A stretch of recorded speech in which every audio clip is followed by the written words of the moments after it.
ஹரே கிருஷ்ணா. ஓம் நமோ பகவத்தே வாசுதேவாய.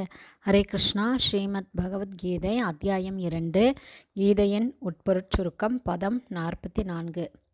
போகைஸ்வர்ய பிரசக்தானாம் தயாபஹ்ருத சேதசாம் வியவசாயாத்மிகா புத்தி சமாதௌ ந விதீயதே.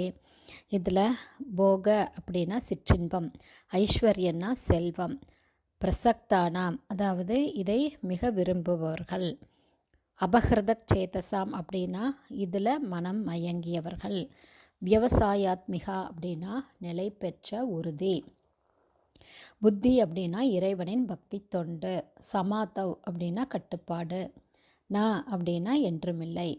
அதாவது இந்த ஸ்லோகத்தில் பகவான் என்ன சொல்கிறாருன்னா, புலன் இன்பம், செல்வம் இதை மட்டுமே ரொம்ப ஆசைப்பட்டு விரும்பி அதற்காக செயல்களை செய்யக்கூடியவர்களுடைய மனங்களில் பகவான் கிருஷ்ணருடைய பக்தி தொண்டிற்கான நிலையான உறுதி உண்டாகாது அப்படிங்கிறத பகவான் இங்கே சொல்கிறாரு.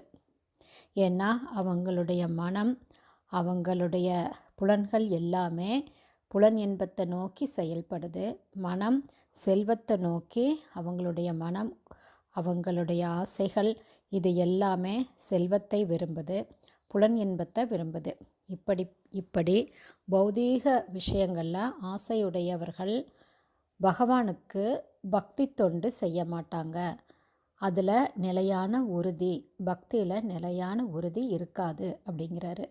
சமாதி அப்படின்னா நிலைத்த மனம் அப்படின்னு பொருள்.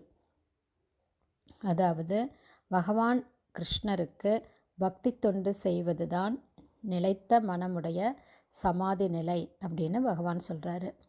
ஆனால் ஜட உலகத்தின் சிற்றின்பங்களில், அதாவது செல்வத்தில், புலன் இன்பத்தில் விருப்பமுடையவர்களுக்கு இந்த மாதிரி பக்தி தொண்டு அப்படிங்கிற சமாதி நிலையை அடைய முடியாது அப்படிங்கிறத பகவான் இங்கே இந்த ஸ்லோகத்தில் சொல்கிறாரு. ஹரே கிருஷ்ணா. ஸ்ரீல குருதேவ்க்கு ஜெய்.